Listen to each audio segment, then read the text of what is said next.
baik oleh individu dengan kelompok, kelompok dengan kelompok. Betul ya Hasti, interaksi sosial itu adalah hubungan timbal balik antara individu dengan kelompok atau kelompok dengan kelompok. Nah, hari ini kita akan membahas tentang konsep dasar ilmu sejarah. Sebelum kita memasuki materi, ada yang tahu nggak sih apa itu sejarah? Kita pernah sering dengar sejarah itu apa? Saya belum. Apa? Sejarah itu adalah suatu kejadian masa lampau yang kembali diingat di masa sekarang. Betul, good job. Ada yang tahu lagi? Sejarah itu peristiwa masa lalu, itu yang mempelajari tentang peristiwa masa lalu. Betul. Ilmu sejarah itu adalah ilmu yang mempelajari tentang masa lalu yang memiliki pengaruh untuk orang lain. Next. Nah, sebelum itu, Ibu akan menyampaikan tujuan pembelajaran kita pada hari ini. Yang pertama itu menjelaskan pengertian sejarah sebagai ilmu, sejarah sebagai kisah, sejarah sebagai seni, dan juga sejarah sebagai peristiwa. Kemudian yang kedua itu kita akan mengidentifikasi unsur-unsur sejarah, jenis-jenis sumber sejarah, yakni tertulis, lisan, dan benda. Nah, yang pertama ini sejarah sebagai ilmu yang mempelajari peristiwa masa lalu secara sistematis dengan metode ilmiah. Kemudian yang kedua itu sejarah sebagai peristiwa, di mana kejadian nyata yang terjadi di masa lalu dan berpengaruh bagi kehidupan manusia. Yang ketiga itu ada sejarah sebagai kisah. Nah, sejarah sebagai kisah ini adalah seni atau cerita atau juga narasi tentang peristiwa masa lalu yang berdasarkan sumber sejarah. Kemudian yang terakhir itu ada sejarah sebagai seni. Sejarah sebagai seni ini penulisan sejarah yang memerlukan kreativitas agar menarik dan mudah dipahami. Sampai sini ada yang mau ditanyakan anak-anak? Sudah cukup? Cukup. Kalau cukup kita lanjut dengan pelajaran selanjutnya yaitu, nah, tadi yang sudah Ibu sampaikan ya, di sini itu ada pengertian sejarah. Nah, sejarah itu adalah adanya suatu kejadian, suatu peristiwa, perkembangan atau pertumbuhan tentang suatu hal dalam suatu kesinambungan atau kontinuitas. Di mana ciri-ciri sejarah itu yaitu unik, abadi, dan juga penting. Nah, peristiwa sejarah itu unik karena hanya terjadi sekali dan tidak akan terulang kembali. Kemudian, peristiwa sejarah itu abadi karena akan dikenang sepanjang masa. Nah, yang terakhir itu peristiwa sejarah itu penting karena berpengaruh bagi kehidupan kita. Selanjutnya.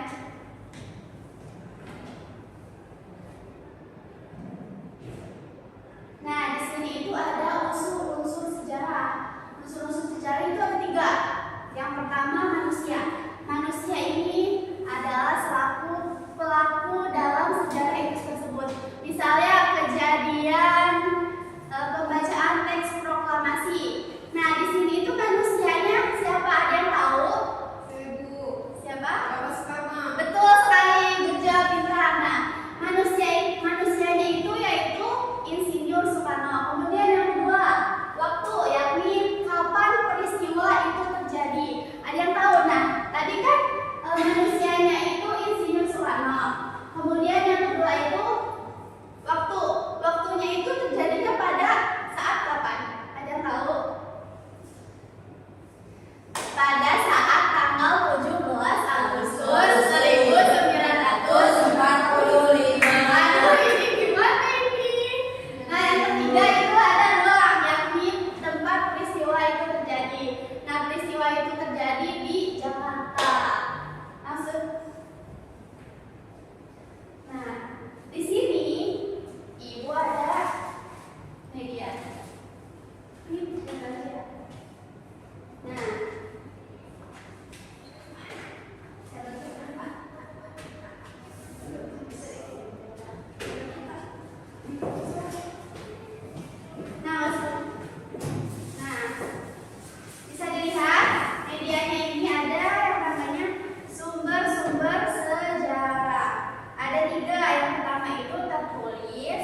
tulisan. Di sini bisa kita lihat yang pertama itu sumber tertulis, yaitu sumber sejarah yang berupa tulisan atau dokumen yang berasal dari masa lalu. Nah, seperti prasasti Yupa.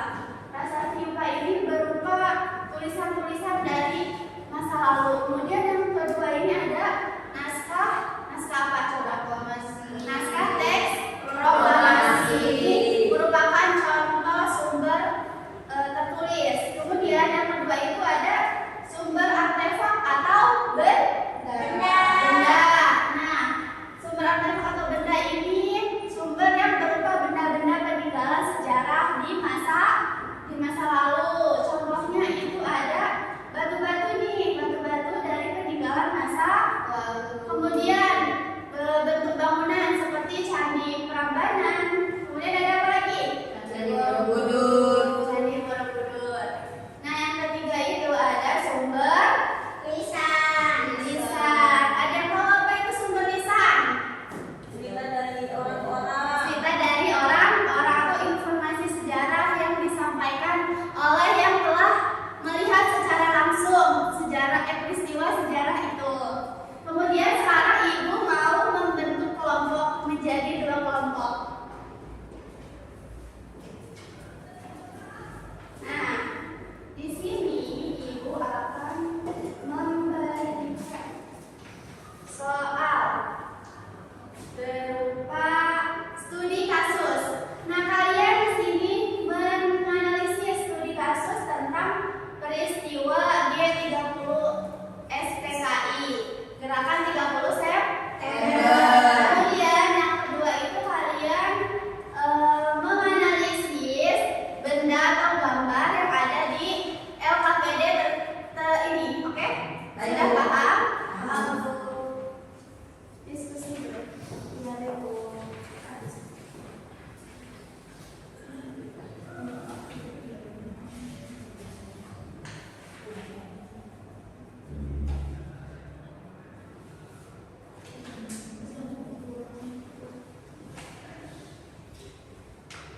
Sudah?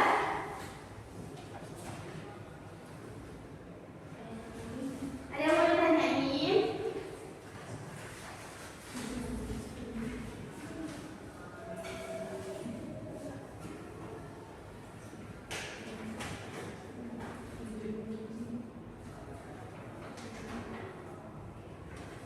Nah, di sini itu ada studi kasus tentang proklamasi kemerdekaan Indonesia pada tanggal 17 Agustus 1945. Nah, di sini itu pada masa akhir penduduk Jepang di Indonesia, situasi dunia sedang berubah dengan cepat. Jepang mengalami kekalahan dalam Perang Dunia II setelah Amerika Serikat menjatuhkan bom atom di Hiroshima dan Nagasaki. Kondisi ini memaksa Jepang menyerah kepada sekutu pada tanggal 15 Agustus 1945. Nah, kemudian kalian analisislah. Yang pertama itu apa latar belakang dari proklamasi kemerdekaan Republik Indonesia.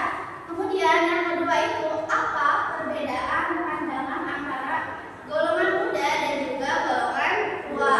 Yang ketiga itu bagaimana konsep waktu, ruang, dan manusia tercermin dalam peristiwa tersebut. Nah, boleh diisi sekarang. Soal tadi sudah dijelaskan oleh ibu. Ibu mau tanya apa?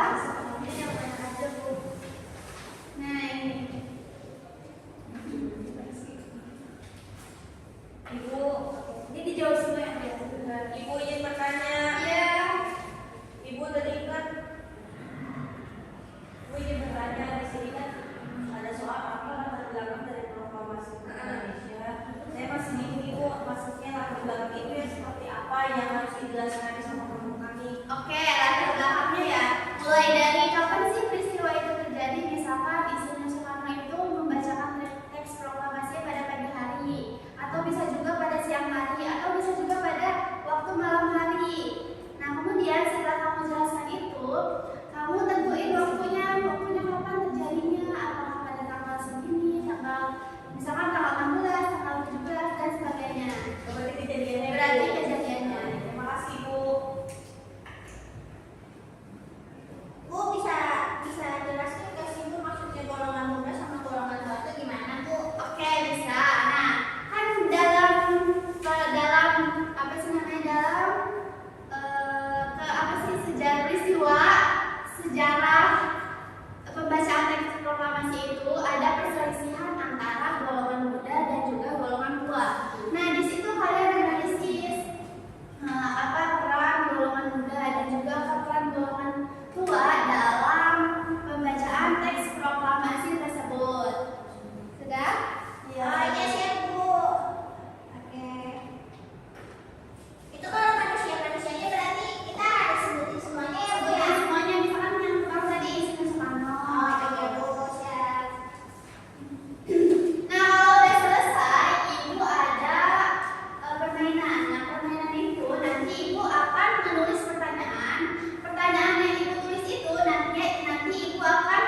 Ya, Bu. Tapi sebelum itu, Ibu akan memberikan pertanyaan terlebih dahulu. Ibu buat ya pertanyaannya.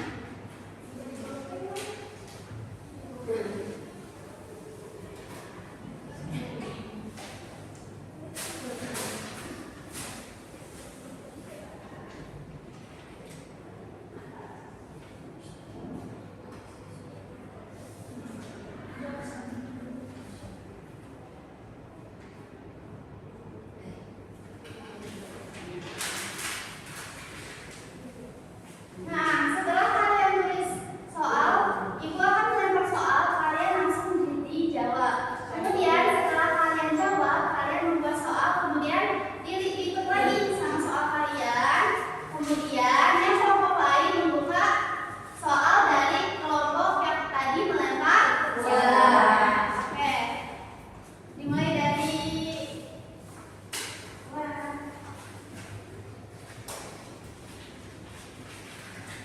boleh langsung dijawab.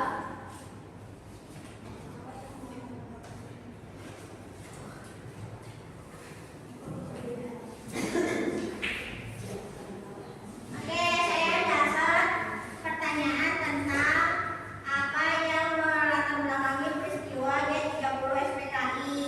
Nah, jadi yang melatar belakangi itu ialah kekalahan Jepang dalam Perang Dunia Kedua dan menyerang kepada Sekutu. Lalu mereka itu membuka peluang bagi bangsa Indonesia untuk memproklamasikan kemerdekaan Indonesia pada 17 Agustus 1945. Nah, setelah kamu menjawab, kamu bikin soal pertanyaan dari yang tadi sudah dijelaskan oleh Ibu.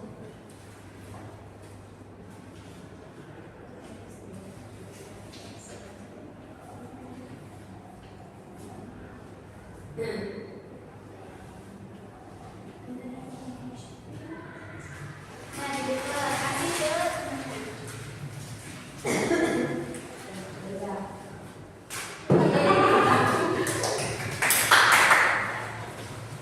apa pertanyaannya, boleh dibacakan?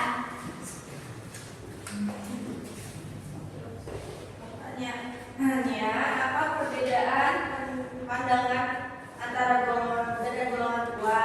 Oke. Kalau golongan muda ingin cepat memproklamasikan kemerdekaan. Kalau golongan tua itu tidak mau cepat memproklamasikan karena untuk lebih hati-hati kepada pihak Jepang. Karena takut dijajah ya. Ya. Tadi yang jawab siapa aja? Saya, Bu. Oke, Ibu akan kasih hadiah. Ini buat kamu. Ini buat kamu. Kasih Bu. Nah, sebelum itu, satu kelompok perwakilan lanjut dari tadi apa yang sudah didiskusikan. Perwakilan satu kelompok, satu orang dipresentasikan di depan.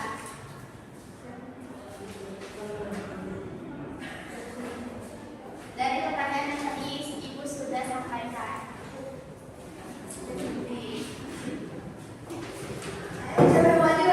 Ya, satu orang kelompok. Ini kesimpulannya Bu. Pertanyaan yang tadi sudah Ibu berikan, mau jawab. Iya. Pertanyaan yang sebelumnya. Oh iya, pertanyaan yang dari Ibu itu kan apa latar belakang dari proklamasi kemerdekaan Indonesia. Nah, jadi itu kekalahan Jepang dalam Perang Dunia Kedua dia itu menyerang kepada Sekutu. Nah, sehingga kita sebagai bangsa Indonesia itu punya peluang nih untuk merdeka dan akhirnya kita memproklamasikan kemerdekaan kita pada tanggal 17 Agustus tahun 1945. Iya, selanjutnya tadi pertanyaan dari kelompok sebelah, apa perbedaan pandangan antara golongan muda dan golongan tua? Golongan muda itu ingin memproklamasikan kemerdekaan tanpa campur tangan Jepang atau ingin lebih cepat. Yang kedua, golongan tua ingin berhati-hati menunggu kepastian dari Jepang agar tidak menimbulkan konflik. Terima kasih. Nah, selanjutnya itu kesimpulan pada materi hari ini. Nah, ada yang bisa menyimpulkan, ada yang bisa membantu Ibu untuk menyimpulkan materi hari ini. Boleh langsung ya, Bu? Ya, silakan. Jadi kesimpulan pelajaran hari ini adalah sejarah